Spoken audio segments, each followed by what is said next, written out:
Bonjour à tous et soyez les bienvenus. On se retrouve aujourd'hui pour une nouvelle vidéo créative. Alors n'hésitez pas à liker si ça vous a plu et à vous abonner. Aujourd'hui, je partage avec vous comment j'ai réalisé une création à la résine époxy. Il faut savoir qu'il existe plusieurs sortes de résines et que les mélanges peuvent être différents selon les produits. Pour cette création, j'ai utilisé cette résine époxy où le mélange est assez simple. Il suffit de mélanger la même quantité de A comme de B. Donc le A, c'est la résine.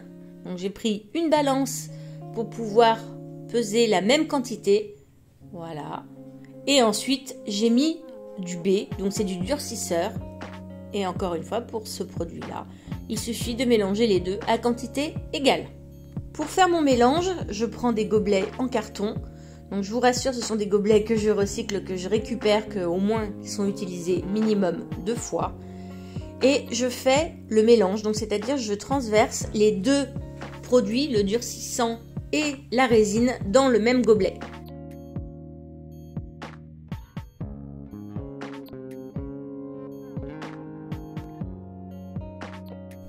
Une fois que j'ai mis les deux produits dans le même gobelet, je vais mélanger.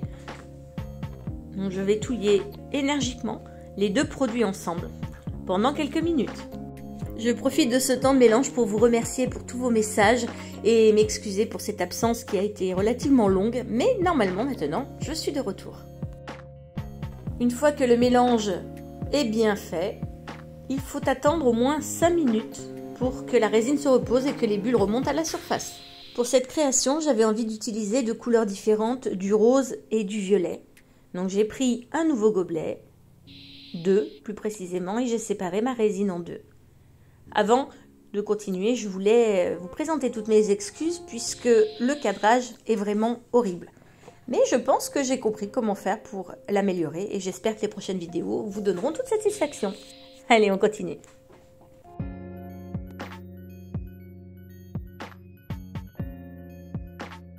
Dans le premier gobelet, je vais mettre le premier colorant. Attention de bien prendre des colorants à base d'alcool et surtout pas à base d'eau, sinon ça ne fonctionnerait pas car l'eau ne se mélangerait pas et remonterait à la surface et donc il n'y aurait pas de séchage.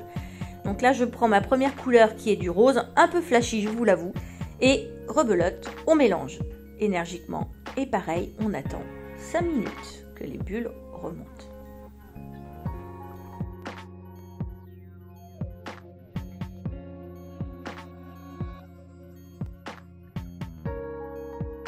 Je fais exactement la même chose avec l'autre colorant. Donc cette fois-ci c'est du violet, toujours à base d'alcool. Donc je mets quelques gouttes, le nombre de gouttes dépend aussi de l'intensité que vous souhaitez donner. Et je mélange.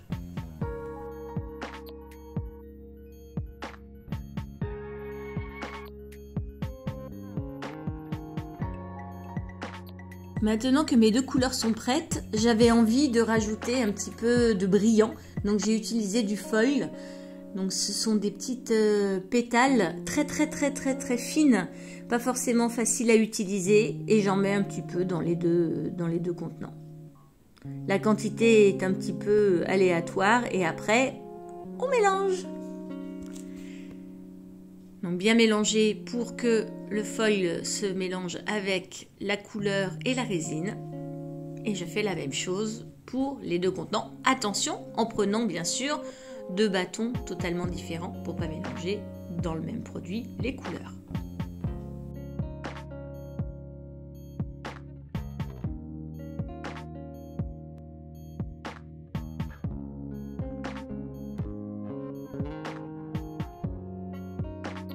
Voici le moule que j'ai choisi. Donc comme d'habitude, c'est un moule en silicone. Attention, c'est très important la qualité du moule.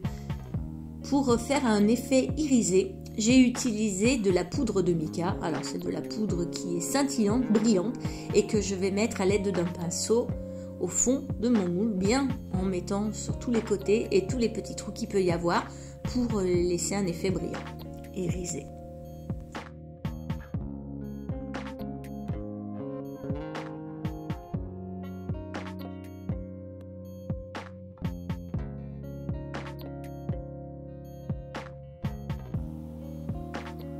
Pour donner du contraste et puis faire un petit effet particulier, j'ai changé de couleur et j'ai pris une autre couleur, toujours en poudre mica, pour pouvoir continuer à en mettre à l'intérieur de mon moule.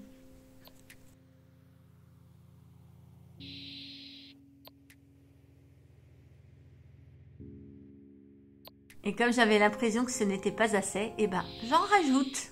Donc je saupoudre mon moule, toujours avec de la poudre irisée, et avec mon pinceau, j'essaye d'uniformiser et d'en mettre un petit peu de partout. Une fois cette opération faite, et bien maintenant il va suffire de mettre la résine dans le moule. Donc comme j'avais envie de faire des mélanges et de donner un aspect un petit peu bicolore, et ben j'ai pris donc mes deux contenants avec la résine et j'ai versé en même temps la résine. Alors vous voyez là d'abord un coup l'un, un coup l'autre et ensuite les deux en même temps. Voilà, comme ça va faire vraiment un mélange et ça va donner un aspect, je trouve qui est pas trop mal, mais je veux bien que vous me donniez votre avis. Alors là avec la résine, il faut bien faire attention que ça rentre bien et que ça prenne bien, que ça épouse bien le moule. Donc c'est pour ça que vous me voyez un petit peu malaxer le moule. Et il faut penser aussi que la résine diminue en séchant, c'est-à-dire que le volume que vous avez mis va être moindre une fois que ça sera sec. Donc pensez-y, n'hésitez pas à bien bomber, à bien remplir votre moule pour que vous ne soyez pas obligé de rajouter de la résine par la suite, mais c'est souvent le cas quand même.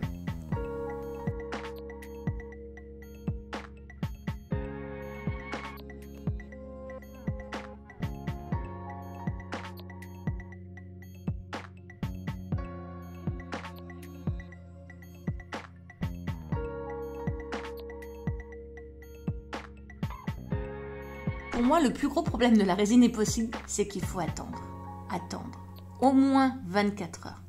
Alors, il y a certaines résines où il n'y a pas besoin d'attendre aussi longtemps, mais plus la résine sera de bonne qualité et plus il faudra attendre. Maintenant, on va passer à la phase la plus plaisante du travail, c'est le démoulage. Et voilà ce que ça donne. Vous voyez le mélange que nous avons mis, donc les deux couleurs plus le foil, ça fait cet effet-là. Et la poudre de mica fait ce petit effet irisé.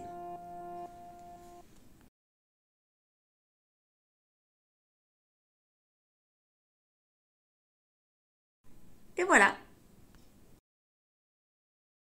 Merci à vous d'avoir regardé la vidéo.